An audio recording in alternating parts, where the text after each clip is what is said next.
Hello bachcho, the question is observe the following figures. So here three figures are given and we have to choose the right match from these options. So now let's see the first. So the first is glandular epithelium. It means here the cell is a gland. It means it is releasing some chemical. तो ऐसी cells जो कोई chemical secrete करती हैं उसको हम बोलते हैं gland. Now the glands are of two types. एक होती है जो सिंगल सेल से बनी होती है, मतलब अगर एक सिंगल सेल ही सिक्रीशन कर रही है तो वो होगी यूनिसेलुलर, और अगर कोई ग्रुप ऑफ सेल्स मिलके कोई पर्टिकुलर केमिकल रिलीज कर रहे हैं तो that gland will be the multicellular gland. तो यहाँ पे आपको दिख रहा है कि एक कॉलुमनर सेल्स का बना हुआ यहाँ पे एक एपिथेलियम है जो कॉलुमनर सेल से बना हुआ है, और यहाँ पे जो ये सेल है जहाँ ये सिक्रीशन दिखाया हुआ है, तो यहाँ पे एक पर्टिकुलर सेल, इस तरह से एक पर्टिकुलर सेल मॉडिफाई हो गई है किस काम के लिए, कोई केमिकल रिलीज करने के लिए. जैसे यहाँ पे जो दिखाई है ये सेल कोई केमिकल रिलीज कर रही है और ये एक simple single cell chemical release कर रही है. तो इसका मतलब ये कौन सी ग्लैंड हो गई, unicellular, because here a single cell is secreting the chemical.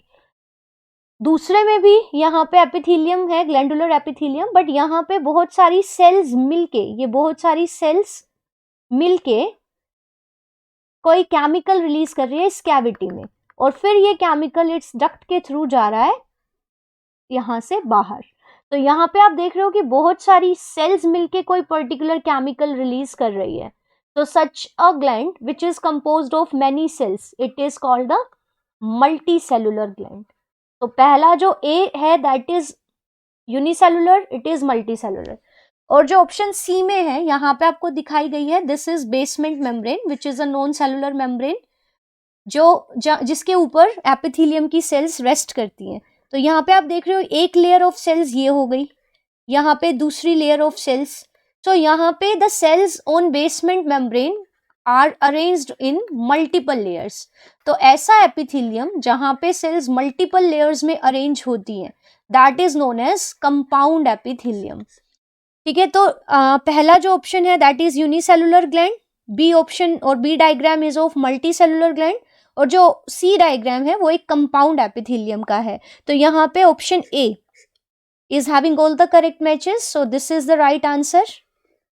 If we look at other three also, then first is unicellular, so this is right. Then multicellular, it is also right. But pseudo stratified, जब हम कहते हैं pseudo stratified, pseudo means होता है false and stratified means compound epithelium. It means यहाँ cells किस में arrange होंगी, layers में, लेकिन यहाँ पे होगी तो सिंगल लेयर, बट जो सेल्स की लेंथ है वो अलग अलग होगी. कोई सेल छोटी होगी, कोई सेल सरफेस तक पहुंचेगी, कोई नहीं पहुंचेगी. तो हमें, और उनका न्यूक्लियस भी अलग अलग पोजीशन पे होगा. तो आप देख रहे हो कि बेसमेंट मेम्ब्रेन पे सेल्स एक ही लेयर में अरेंज है, बट इनकी डिफरेंट लेंथ होने के कारण हमें ऐसा लग रहा है कि these are multiple layers. So ऐसा epithelium which appears to be multiple layered but actually that is single layered, तो इसको हम कहते हैं कि स्यूडो स्ट्रेटिफाइड है. बट यहाँ पे जो डायग्राम दिया है यहाँ पे क्लियर कट हमें दिख रहा है कि सेल्स जो है वो मल्टीपल लेयर्स में अरेंज है. So this one is wrong. Next में गड़बड़ क्या है कि मल्टीसेलुलर ए को दिखाया है, so this one is wrong. अगर हम ऑप्शन डी की बात करें तो A is unicellular, B is goblet gland. So goblet gland नहीं है, बिकॉज गोबलेट ग्लैंड का मतलब है ऐसी जो सेल्स जो म्यूकस रिलीज करती है, और म्यूकस रिलीजिंग जो गोबलेट सेल्स हैं वो यूनिसेलुलर होती है, जबकि डायग्राम बी में जो ग्लैंड दिखाई है वो मल्टीसेलुलर है. So this one is wrong.